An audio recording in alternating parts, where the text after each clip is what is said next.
नमस्कार, मैं doctor Anjali Dubey Gideon history channel में आपका स्वागत करती हूँ। हमारा जो आज का विषय है वह न्यायालय एवं न्याय व्यवस्था पर आधारित है। भारतीय संविधान में न्यायालयों का भी प्रावधान किया गया था, जिसमें हम सबसे पहले बात करेंगे सुप्रीम कोर्ट सर्वोच्च न्यायालय की। देश का सबसे बड़ा न्यायालय सर्वोच्च न्यायालय या उच्चतम न्यायालय कहलाता है। इसमें एक प्रमुख न्यायाधीश और अन्य 13 न्यायाधीश होते हैं। इन सब को राष्ट्रपति नियुक्त करते हैं। ये सब 65 वर्ष की आयु तक अपने पद पर रह करके कार्यरत रहते हैं। न्यायाधीशों की योग्यताओं में भारत का नागरिक होना चाहिए, कम से कम 5 वर्ष तक किसी उच्च न्यायालय का न्यायाधीश होना या कम से कम 10 वर्ष तक किसी उच्च न्यायालय में अधिवक्ता रहना चाहिए और अत्यंत प्रतिष्ठित विधि विद्वान होना चाहिए। न्यायाधीशों को उनके पद से पृथक करने का कारण बुरा व्यवहार तथा असमर्थता हो सकती है। न्यायाधीश को पदच्युत करने के लिए संसद के दोनों सदनों में एक प्रस्ताव प्रत्येक सदन की सदस्य संख्या के बहुमत के द्वारा तथा उपस्थित और मतदान में भाग लेने वाले सदस्यों के 2/3 बहुमत द्वारा पारित कर राष्ट्रपति को उसकी सही स्वीकृति के लिए भेजना होता है। सर्वोच्च या उच्चतम न्यायालय के पास प्रारंभिक और प्रतिवेदनार्थ या अपीलीय क्षेत्राधिकार होते हैं। संघ और एक राज्य अथवा संघ और एक से अधिक राज्यों के बीच पारस्परिक विवादों में अथवा 2 राज्यों या 2 से अधिक राज्यों में आपसी विवादों में सर्वोच्च न्यायालय का एकांतिक अधिकार है। केंद्र और राज्यों के बीच के सभी विवाद सर्वोच्च न्यायालय के प्रारंभिक क्षेत्र में आते हैं। अपीलीय क्षेत्राधिकार में सर्वोच्च न्यायालय दीवानी मुकदमों की अपील, जिसमें 20,000 या इससे भी अधिक धन संपत्ति का विवाद हो अथवा उच्च न्यायालय यह कहे कि विशेष मामला सर्वोच्च न्यायालय में जाने के योग्य है, तब अपील पर निर्णय हो सकता है। फौजदारी मामलों में यदि उच्च न्यायालय ने अपील में किसी अभियुक्त के विमुक्ति के आदेश को उलटकर मृत्युदंड दिया हो अथवा उच्च न्यायालय ने अपने अधीन किसी न्यायालय में मुकदमा स्वयं अपने पास मंगवा लिया हो और फिर उसमें मृत्युदंड दे दिया हो अथवा उच्च न्यायालय यह प्रमाणित कर दे कि मुकदमा सर्वोच्च न्यायालय में जाने योग्य है, तभी सर्वोच्च न्यायालय अपील में निर्णय देगा। उन सभी संवैधानिक विषयों पर उच्चतम न्यायालयों के निर्णयों के विरुद्ध सर्वोच्च न्यायालय में अपील की जा सकती है, जिसमें उच्च न्यायालय यह प्रमाणित कर दे कि विवाद संविधान की व्याख्या से संबंधित है अथवा जब सर्वोच्च न्यायालय स्वयं तत्संबंधी अपील की अनुमति दे। संविधान की व्याख्या कर उसे स्पष्ट करने में सर्वोच्च न्यायालय का निर्णय अंतिम और सर्वमान्य होगा। इसके बाद हम बात करेंगे उच्च न्यायालय की। हाईकोर्ट संविधान के अनुसार प्रत्येक राज्य में एक उच्च न्यायालय होता है। इस उच्च न्यायालय में एक मुख्य न्यायाधीश तथा राष्ट्रपति द्वारा निर्धारित संख्या के अनुसार अन्य न्यायाधीश होते हैं। मुख्य न्यायाधीश की नियुक्ति राष्ट्रपति सर्वोच्च न्यायालय के मुख्य न्यायाधीश तथा उस राज्य के राज्यपाल के परामर्श से करते हैं।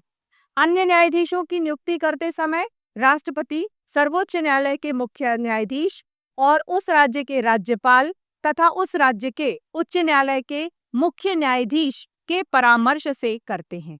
उच्च न्यायालय के न्यायाधीश होने के लिए जो योग्यताएं होनी चाहिए वह इस प्रकार है। वह भारत का नागरिक हो, किसी राज्य में कम से कम 10 वर्ष तक किसी न्यायिक पद पर रह चुका हो, उच्च न्यायालय के न्यायाधीश 62 वर्ष की आयु तक अपने पद पर रहते हैं, परंतु संसद 2/3 बहुमत से किसी न्यायाधीश को उसकी शारीरिक अयोग्यता अथवा भ्रष्ट आचरण के कारण उसके पद से पृथक भी कर सकती है। उच्च न्यायालय के 2 प्रकार के कार्य होते हैं। पहला प्रशासनिक कार्य, दूसरा न्याय संबंधी कार्य। न्यायिक कार्यों को अगर हम देखें तो वह भी 2 भागों में विभाजित किए जा सकते हैं। पहला मौलिक अधिकार क्षेत्र और दूसरा अपीलीय अधिकार क्षेत्र। उच्च न्यायालय में न्यायाधीशों के अतिरिक्त अन्य जितने भी प्रशासनिक अधिकारी और कर्मचारी होते हैं, उनकी नियुक्ति, वेतन, वृद्धि, पदोन्नति, पदमुक्ति आदि के कार्य तथा अधीनस्थ न्यायालयों की प्रशासकीय व्यवस्था का निरीक्षण कार्य उच्च न्यायालय करता है। अधीनस्थ न्यायालयों के न्यायाधीशों की नियुक्ति, पदोन्नति, अवकाश आदि भी उच्च न्यायालय करता है। किसी व्यक्ति के मौलिक अधिकार छीनने संबंधी सभी विवाद सीधे उच्च न्यायालय में ही प्रस्तुत किए जाते हैं। उच्च न्यायालय हमारे मौलिक अधिकारों की रक्षा करता है। अधीनस्थ न्यायालयों के निर्णयों के विरुद्ध निम्नलिखित मामलों में उच्च न्यायालय में अपील की जा सकती है। जैसे पहला, उन सभी फौजदारी मुकदमों के निर्णयों के विरुद्ध जिनमें 4 वर्ष के कारावास या उससे अधिक के लिए दंड दिया गया हो। दूसरा, उन सभी दीवानी मुकदमों के निर्णयों के विरुद्ध जिनमें 5,000 से अधिक की राशि का प्रश्न हो। तीसरा, आयकर, बिक्री कर, पेटेंट, डिजाइन आदि विभिन्न राजस्व संबंधी विवादों में भी अपील की जा सकती है। उच्च न्यायालयों के निर्णयों के विरुद्ध सर्वोच्च न्यायालय में अपील की जा सकती है। इसके बाद हम बात करेंगे उच्च न्यायालय के अधीन न्यायालयों पर। ये 3 प्रकार के होते हैं। पहला दीवानी न्यायालय, दूसरा फौजदारी न्यायालय और तीसरा राजस्व न्यायालय। दीवानी न्यायालयों में लेन देन, जमीन, संपत्ति, धन आदि से संबंधित मुकदमों की सुनवाई होती है। फौजदारी न्यायालयों में मारपीट, चोरी डकैती, हत्या, गबन, हिंसा आदि के मुकदमों की सुनवाई होती है। इसके बाद हम बात कर रहे हैं जिला न्यायाधीश पर। जिले के न्यायालय का सर्वोच्च अधिकारी जिला न्यायाधीश कहलाता है।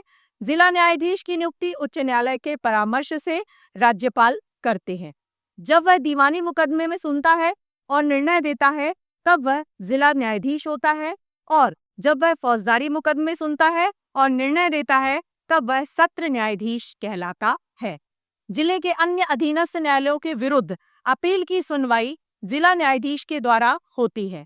जिला न्यायाधीश के निर्णयों के विरुद्ध राज्य के उच्च न्यायालय में अपील की जा सकती है। सत्र न्यायाधीश जिले में फौजदारी मुकदमों को सुनते हैं और निर्णयों को देने का सबसे बड़ा न्यायाधीश है। वह किसी अपराधी को मृत्यु दंड भी दे सकते हैं, पर इस मृत्यु दंड की पुष्टि राज्य के उच्च न्यायालय द्वारा होना अनिवार्य है। सत्र न्यायाधीश अधीनस्थ न्यायालयों के फौजदारी मुकदमों के निर्णयों के विरुद्ध अपील भी सुनता है। सत्र न्यायालय के निर्णयों के विरुद्ध उच्च न्यायालय में अपील की जा सकती है। इसके बाद हम बात करेंगे अतिरिक्त सत्र न्यायाधीश क्या होता है। जिले में फौजदारी मुकदमों की बाहुल्यता के कारण सत्र न्यायाधीश के अलावा अतिरिक्त न्यायाधीश और सहायक सत्र न्यायाधीश होते हैं जो फौजदारी मुकदमों का निर्णय करते हैं। प्रथम श्रेणी और द्वितीय श्रेणी के न्यायाधीश जिले के आकार और जनसंख्या के आधार पर दीवानी मुकदमों के लिए विभिन्न नगरों में प्रथम श्रेणी एवं द्वितीय श्रेणी के न्यायाधीश भी होते हैं। प्रथम श्रेणी न्यायाधीश 20,000 रुपए तक के मुकदमों की सुनवाई कर सकते हैं और द्वितीय श्रेणी के न्यायाधीश 10,000 रुपए तक के मुकदमों की सुनवाई कर सकते हैं। इसके बाद हम बात करेंगे लघु विवाद न्यायालय। इस दीवानी न्यायालय में छोटे आर्थिक विवाद और 1,000 रुपए तक के मुकदमे निर्णीत होते हैं। प्रथम और द्वितीय श्रेणी दंडाधिकारी जिले के विभिन्न नगरों में छोटे फौजदारी मामलों के लिए प्रथम एवं द्वितीय श्रेणी के दंडाधिकारी होते हैं। जब जिलाधीश या कलेक्टर न्यायिक अधिकारी के रूप में कार्य करता है तब वह प्रथम श्रेणी दंडाधिकारी कहलाता है। इसके अलावा न्याय व्यवस्था में हम ग्राम पंचायत पर भी चर्चा करेंगे।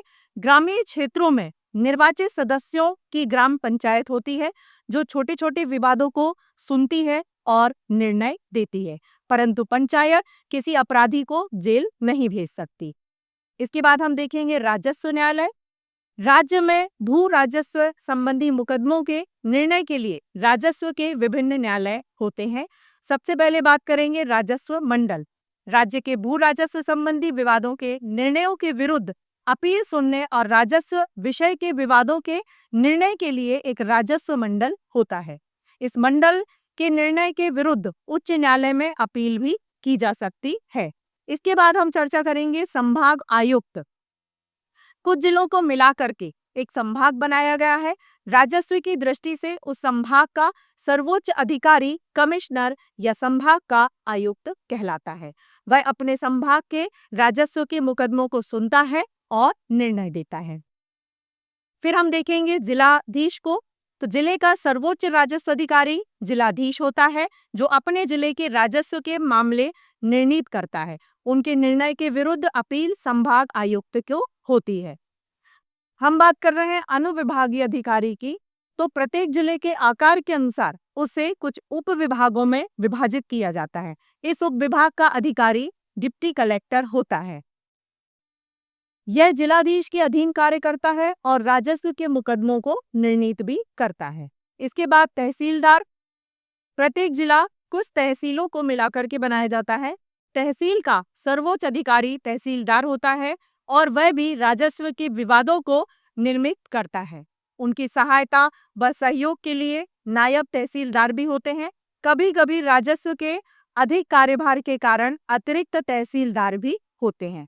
तो मैं आशा करती हूँ आज के इस वीडियो के माध्यम से आपको संविधान में जो भारतीय न्याय व्यवस्था बताई गई है वह बहुत अच्छे से समझ में आ गई होगी, जिसमें हमने सर्वोच्च न्यायालय के बारे में भी जाना, इसके अलावा उच्च न्यायालय के बारे में भी देखा और अन्य न्यायालयों का भी वर्णन किया गया है। धन्यवाद। आज का वीडियो जिन संदर्भ ग्रंथों पर आधारित है वे आपकी स्क्रीन पर हैं। आप उन्हें देख सकते हैं और इनका अध्ययन कर सकते हैं। यदि आपको ये वीडियो अच्छा लगा और भविष्य में आप भारतीय एवं विश्व इतिहास को क्रमबद्ध रूप से जानना चाहते हैं तो आप इस चैनल को लाइक करें और सब्सक्राइब का बटन दबाएं। आपके सुझाव सदैव आमंत्रित रहेंगे। साथियों, इस चैनल का उद्देश्य किसी भी रूप में व्यवसाय बिल्कुल भी नहीं है। इस चैनल के द्वारा संपूर्ण इतिहास का ज्ञान पूर्णतः निःशुल्क प्रस्तुत किया जाएगा। धन्यवाद।